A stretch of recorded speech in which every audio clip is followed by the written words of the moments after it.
مسجد نبوی کے کونے میں ایک شخص بیٹھا دعا مانگ رہا تھا. اس کے لفظ کیا تھے؟ اللہم انی اسألک بانک انت اللہ لا الہ الا انت الاحد الصمد الذی لم یلد ولم یولد ولم یکن لہ کفوا احد. اے اللہ میں تجھ سے اس لیے مانگ رہا ہوں کہ تو میرا اللہ ہے. میرے والد گرامی فرمایا کرتے تھے کہ اگر بیٹا باپ سے کہے کہ ابو جی میں آپ سے اس لیے مانگ رہا ہوں کہ آپ میرے ابو لگتے ہیں، تو باپ کو پھر اپنا وجود بیچ کے بھی کچھ دینا پڑا، ضرورت پوری کرنی پڑے تو کرے گا کہ میں بیٹا ہوں تو آپ سے ہی مانگنا ہے، ہمسایوں سے تو نہیں جا کے مانگنا. تو وہ کیا کہتا ہے؟ اللہم انی اسألک بانک انت اللہ، اے اللہ میں تجھ سے اس لیے مانگ رہا ہوں کہ تو میرا اللہ ہے. لا الہ الا انت، تیرے علاوہ میرا ہے بھی تو کوئی نہیں جس سے جا کے مانگوں. اللہ انت الاحد الصمد الذی لم یلد ولم یولد ولم یکن لہ کفوا احد. وہ اللہ کے مبارک ناموں کا واسطہ دے کے اللہ سے عرض گزار ہوتا ہے. تو اللہ کے محبوب علیہ السلام نے دیکھا اور ایک صحابی کو کہا وہ جو کونے میں بیٹھ کے مانگ رہا ہے اسے جا کے بتا دو کہ اللہ نے تمہاری دعائیں قبول کر لی. تو اس سے اپنی ضرورتیں اس کی چوکھٹ پہ رکھنے کا مزاج. ذو دعائن عریض، اللہ تعالیٰ نے اپنے عبد خاص کی ایک تعریف بیان فرمائی کہ وہ اللہ کے حضور لمبی دعائیں کرتا ہے. اللہ اکبر، لمبی دعائیں اس کے حضور. یہ شاید میں نے پچھلے جمعے عرض کیا تھا کہ جب بندہ اللہ کے حضور عرض کرتا ہے اللہ اسے مصیبت میں گرفتار کر دیتا ہے اور وہ پھر روتا ہے، چیختا ہے، تو جبریل عرض کرتا ہے کہ مالک تیرا فلاں بندہ ہے، یہ اس کی آواز ہے اور تجھے پکار رہا ہے. تو اللہ فرماتا ہے اس کو روتے رہنے دو، مجھے اچھا لگتا ہے کہ یہ مجھے پکارتا رہے، یہ میرے حضور عرض کرتا رہے. اللہ وہ چاہے تو ایک لمحے میں دعائیں قبول کر دے، تو بعض کا تو وہ تاخیر کرتا ہے، اسے پسند ہوتا ہے کہ میرا بندہ میرے دربار کی حاضری بھرتا رہے، لمبی دعائیں کرتا رہے، گڑ گڑاتا رہے، روتا رہے. دنیا والوں کے سامنے جا کے روئیں تو آپ کا بھرم ٹوٹ جاتا ہے، اللہ کے سامنے روئیں تو اللہ کے ہاں آپ کی عزت بڑھ جاتی ہے، اللہ کے ہاں آپ کا وقار بڑھ جاتا ہے. وہ آپ کو اپنا محبوب بنا لیتا ہے جب آپ اس کے سامنے زاری کرتے ہیں اور آپ کی آنکھ سے بہے ہوئے ایک ایک آنسو کا وہ قدردان ہے. کوئی اللہ کو پکارتے ہوئے اس کی محبت میں رو پڑا اور اس کی آنکھ سے پانی کا ایک قطرہ نکلا، اور وہ کتنا بڑا قطرہ تھا، جس سے پلکوں کی ایک بال کی جڑ گیلی ہوئی، صرف اتنا پانی تھا. تو قیامت کے دن وہ بال کھڑا ہو جائے گا، اللہ یا مجھے نکال لے یا اسے جنت عطا کر دے. اللہ اکبر. تو اللہ تعالیٰ اس بال کو تو نہیں نکالے گا، اس شخص کو جنت عطا کر دے گا.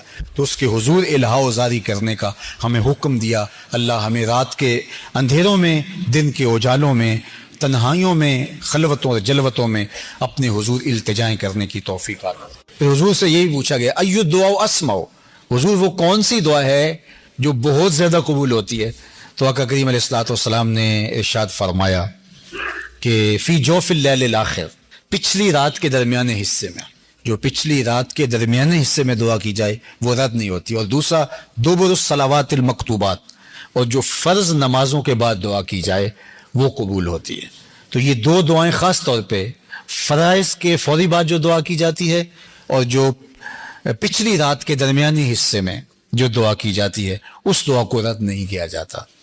جب اللہ سے مانگو، ویسے بارش کے وقت دعا قبول ہوتی ہے، طواف کے بعد دعا قبول ہوتی ہے، والدین سے دعا کروائیں وہ قبول ہوتی ہے، اور جو ہے مختلف اوقات ہیں جن میں دعائیں رد نہیں ہوتی. اللہ نے قبولیت کے اتنے وقت، اتنے مقامات، اتنی ساعتیں اور اتنے انداز رکھے ہیں کہ کوئی مانگنے والا اس کی جھولیاں بھرتے ہی چلی جاتی ہیں. وہ بندوں کے اٹھے ہوئے ہاتھوں کو خالی نہیں موڑتا. اور پھر آپ دن کو مانگیں وہ بھی قبول ہے، رات کو مانگیں وہ بھی قبول ہے، اور پھر آپ اردو میں مانگیں تب بھی قبول ہے، آپ عربی میں مانگیں تب بھی قبول ہے، معصورہ دعائیں مانگیں وہ بھی قبول ہیں. تو وہ کریم ہے، آپ جیسے بھی اس کو مانگیں، اپنے لہجے میں مانگیں، عربی میں مانگیں، اجمی میں مانگیں، ہندی میں مانگیں، سندھی میں مانگیں، اقبال کی طرز میں مانگیں، سعدی کے انداز میں مانگیں، رومی کے لہجے میں مانگیں. آپ نہیں مانگنا آتا، خالی ہاتھ پھیلا دے، وہ بند لبوں کی بولیاں بھی سنتا ہے. اس سے پکارے تو صحیح، اس کو عرض تو کرے. اللہ اکبر. وہ تو کریم ہے.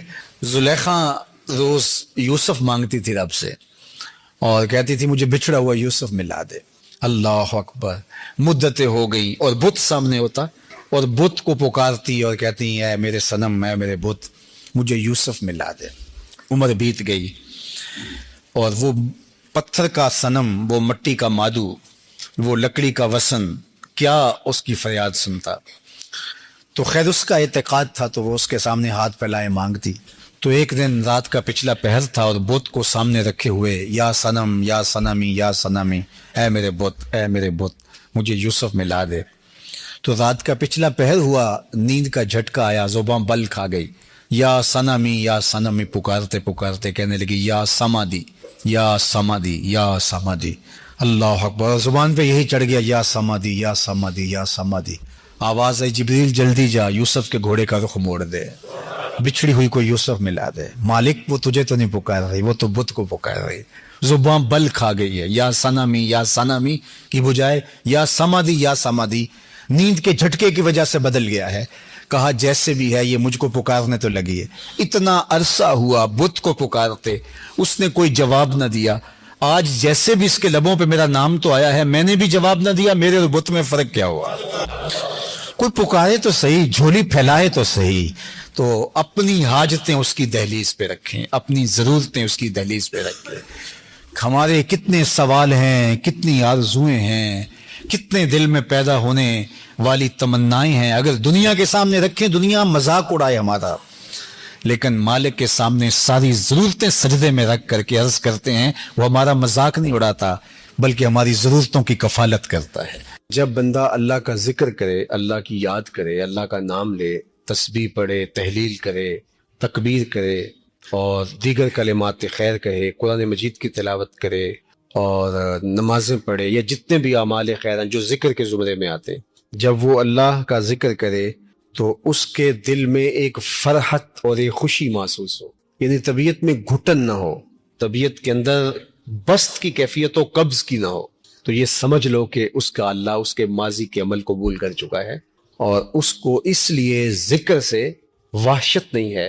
کچھ لوگ ہیں وہ کہتے ہیں میں بس ذکر کرنے لگ جاتا ہوں، میرے دل کو کچھ ہونے لگ جاتا ہے. تو یہ جو گھٹن کا پیدا ہو جانا ہے، اس پر رجوع چاہیے، اس پر توبہ چاہیے. اس کا بھی علاج ہے.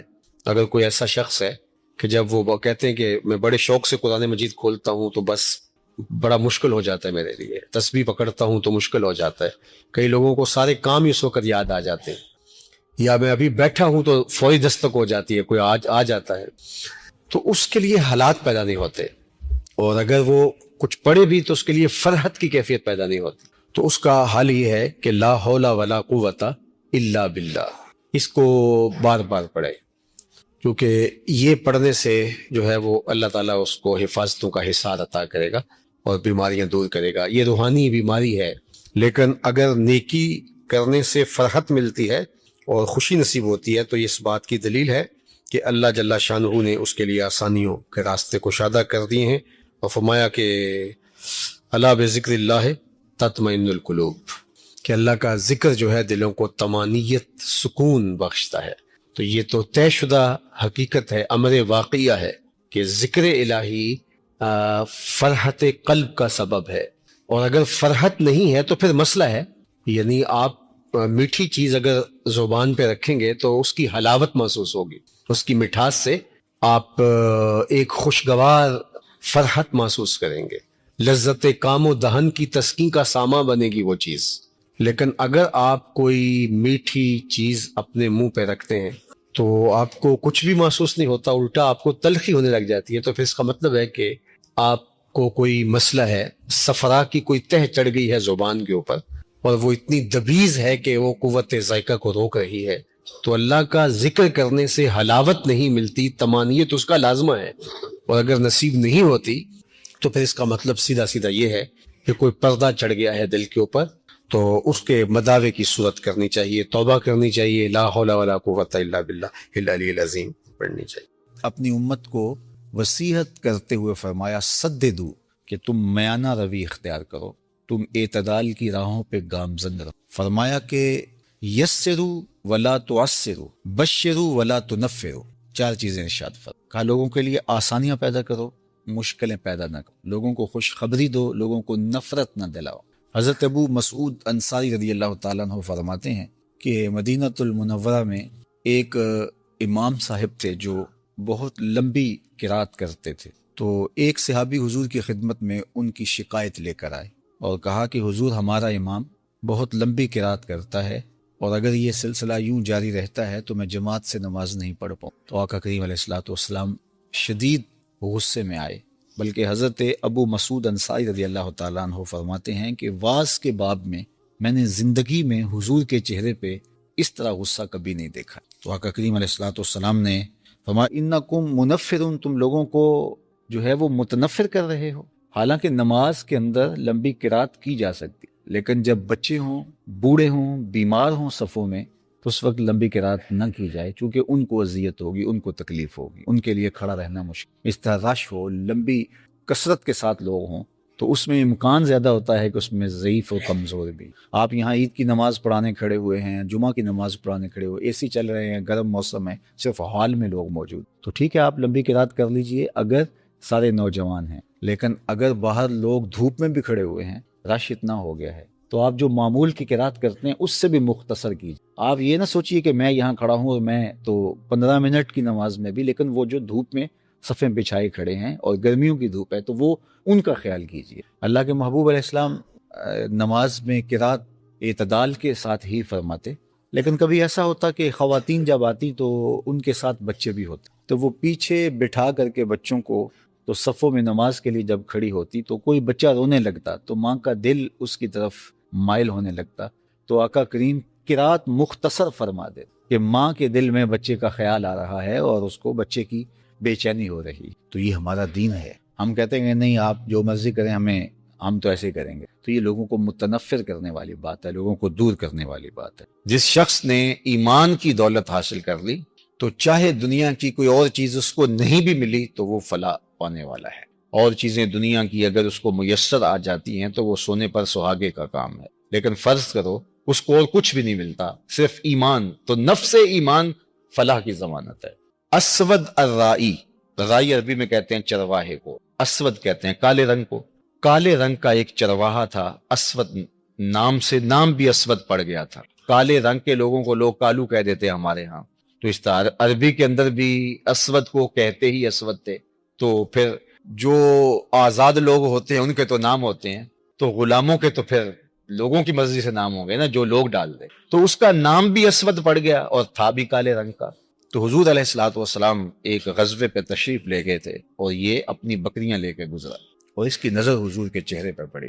آقا کریم کو دیکھا، حضور نے دعوت دین دی تو اس کے دل میں ایمان اتر آیا، تو اس نے حضور علیہ السلام کے ہاتھ پہ بیعت اسلام کی اور عرض کی کہ حضور اب میں تو کہیں کا جانے کا نہیں ہوں، اب ان بکریوں کا کیا کروں، یہ تو میرے مالک کی بکری ہے۔ تو فرمایا کہ تم ان کو اس کے باڑے کی طرف ہانک دو، جب آخری بکری اس کے باڑے میں چلی جائے تو تم پلٹ آنا۔ تو وہ گئے اور جا کے بکریوں کو اس کے باڑے کے اندر ہانکا، جب آخری بکری اندر چلی گئی، پھاٹک بند کیا تو واپس آ گئے۔ اتنے میں جنگ کا بازار گرم ہو چکا تھا، گمسان کی لڑائی شروع ہو چکی، تو یہ آئے اور میدان عمل میں کود پڑے اور بکریاں چرانے والے تھے بے جگری کے ساتھ جو ہے وہ لڑے، پوری ہمت کے ساتھ آگے بڑھے، لیکن دشمن کی تلوار نے ان کو کاٹ کے رکھ دیا۔ خیر جنگ ختم ہوئی تو جب لاشوں کو اٹھایا جانے لگا تو اسود رائی کی لاش بھی پڑی۔ تو اللہ کے محبوب علیہ السلام نے جو ارشاد فرمایا اس کا مفہوم یہ ہے کہ یہ شخص ہے جس نے کوئی نماز نہیں پڑھی، کوئی روزہ نہیں رکھا، کوئی زکوٰۃ نہیں دی،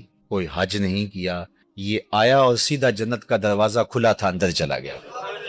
تو ایمان وہ بنیادی چیز ہے کہ کامیابی اور فلاح کی ضمانت شروع ہی ایمان سے، کچھ بھی نہ ہو آپ کے پاس، ایمان کی دولت ہو۔ اللہ اکبر۔ اور یہ ایمان ہمیں کسی قیمت سے نہیں ملتا، یہ اللہ کی توفیق سے۔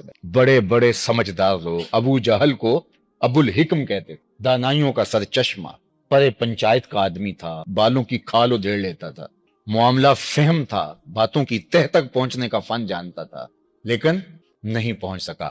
اور یہ نہیں ہے کہ اس کو پتہ نہیں چلا تھا، مغالطہ لگ گیا، نہیں۔ اخنس بن شریک نے، وہ ایک لمبی کہانی ہے کہ حضور کی تلاوت یہ سنتے رہے، ابو سفیان بھی تھے، یہ بھی، اور اخنس بن شریک بھی، تو 3 دن تک قسم بھی کھاتے رہے، سنتے بھی رہے، وہ لمبی کہانی ہے۔ تو تیسرے دن لمبا ڈنڈا لے کر کے تو اخنس بن شریک نے آ کے ابو جہل کے دروازے پہ مارا اور کہا، وہ یہ باہر آیا آنکھیں ملتا ہوا، کہا ابو الحکم بتا، سچ بتانا ہے، جھوٹ نہیں بولنا، 3 دن سے ہم نے جو کلام سنا ہے تیری اس کے بارے میں رائے کیا ہے؟ انصاف کی تکڑی تیرے ہاتھ میں ہونی چاہیے، جھوٹ نہیں بولنا، تو نے بھی سنا ہے اور میں نے بھی سنا ہے اور ابو سفیان نے بھی سنا ہے۔ تو سچ بتا کہ تیری رائے کیا ہے. تو ابو جہل ڈنڈی تو نہیں مار سکتا تھا. اس نے پھر کیا کہا؟ اس نے کہا اخنس، رفادہ اور سقایا یہ تو پہلے ہی بنو ہاشم کے پاس ہے، یعنی یہ دو عزتیں تو پہلے ہی ان کے پاس ہیں، اور اگر نبوت بھی اس گھر کی مان لیں تو پھر ہمارے پلے کیا رہا؟ ہماری چودر تو گئی. تو اخنس بن شریک نے کہا کہ اس کا مطلب ہے کہ تم ایک حق کو، ایک سچائی کو، ایک حقیقت کو جو ہے وہ ماننے سے انکار کر رہے ہو صرف اپنی چودراہٹ بچانے کے لیے. تو یہ تو بہت زیادتی ہے. چلو تم بچاؤ اپنی چودراہٹ، میں جا رہا ہوں اور محمد عربی کا غلام بن. اور آپ کو حیرت ہوگی کہ ابو جہل بہت کائن شخص تھا. اس نے کہا میری بس بات سن جاؤ. وہ رکا، کہا اچھا آج تم اپنے باپ دادا کے دین کو چھوڑنے جا رہے ہو؟ تمہاری ماں جس دین پہ تھی اس کو چھوڑنے جا رہے ہو؟ تمہاری دادی پردادی جس دین پہ تھی، جنہوں نے تمہیں جنم دیا، تمہیں گود میں کھلایا، آج تم ان کو چھوڑنے جا رہے ہو؟ تو یہ رک گیا، ٹھہر گیا. اور آپ جانتے ہیں کہ اخنس بن شریک حالت کفر میں علماء نے کہا کہ یہ وہ شخص تھا جو ایمان کے کنارے پہ آیا لیکن اللہ کا اذن نہیں ہوا اور یہ آگے نہیں بڑھا. اللہ اکبر. تو یہ تو سودے قسمت کے ہیں. پانچ گانا نماز جو کہ بندگی کا جمال ہے، جب کوئی بندہ پیشانی سجدے میں رکھتا ہے، اللہ اکبر. بتائیے کیا رنگ ہوتے ہیں. انسان کے بہترین اعضاء جو ہیں وہ سر میں ہیں، اشرف اعضاء. مثال کے طور پہ سوچنے کی قوت دماغ سر میں ہے، دیکھنے کی قوت آنکھیں سر میں ہے، سننے کی قوت کان سر میں ہے، بولنے کی قوت زبان سر پہ ہے، اسی طرح سونگنے کی قوت ناک سر میں ہے.